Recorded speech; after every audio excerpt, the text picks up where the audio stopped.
السلام علیکم دوستانو، زه یم زعفران صدقي، یو ځل بیا ستاسو په خدمت کې له یوې نوې ویډیو سره. دوستانو په انویټ کې د درې توري ستاسو ته ښکارېږي د آی ټي ای، چپ لاس آی ده، بیا ټي ده، بیا ای ده. آی ټي ای فالټ د څه لپاره راځي؟ اول راځي کله چې سټاپ بټن ووهئ په هغه پسې او سی 3 ورکوي.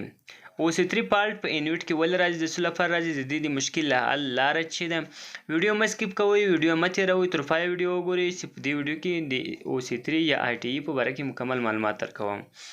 دوستانو کله چې پروګرام بټن ورته وګورو، پروګرام بټن ته ځي، خو کله چې سټاپ بټن دغه سور بټن چې ده یا رن بټن زرغون بټن چې ده دا ورته وګورو نو هېڅ کار نه کوي، موږ هېڅ نه پرېږدي چې دا او سی 3 ورکه سي. او سی 3 دا هېڅ نه ورکېږي.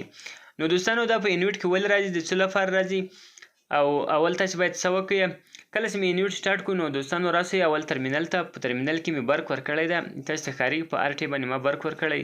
یو یو ډبلیو چې د موټر لاین نه دی یا د سمرسیبل لاین نه دی، له دې څخه ما لاینونه خلاص کړي دي او چک کړی یم ده. که چېرته د سمرسیبل لاین نه تاسې خلاص کړئ او او سی 3 یا آی ټي ای ورکه سي، نو دوستانو مشکل مې د سمرسیبل خواته دی یا لاین کې دی یا سمرسیبل کې مشکل ده.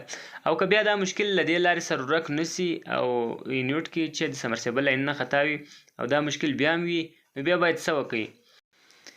نو انویټ یو مستري ته ورولئ چې انویټ مې درته جوړ کړي، انویټ مې خراب شوی ده. په انویټ کې او سی 3 فالټ چې راځي، انویټ یا اوبه وږلی وي، یعنې اوبه ورته وسوي یا شبنم وږلی. دوستانو له ما سره څوک نه و چې دا ویډیو مې تاسې له مخه کړې وای او دغه انویټ مې تاسې تر مخ جوړ کړی وای، کیمره چې نه وه راسره. نو انویټ ما جوړ کړلو، بیرته یې چې کوم هغه کوم مشکل چې و او سی 3 مې کې ورک کړله او انویټ مې جوړ کړلو، اوس یې بیرته چې کوم چې څنګه کار کوي. دوستانو د سمرسیبل لاینونه چې کله له انویټ څخه خلاص کړئ، په دوی کې بیا هم او سی 1 یا او سی 3 فالټ راتلو، آی ټي ای ورکوله. نو دوستانو بیا مې 100% په انویټ کې مشکل ده او انویټ مې خراب ده او د پروګرام له لارې دا مشکل نه حل کېږي.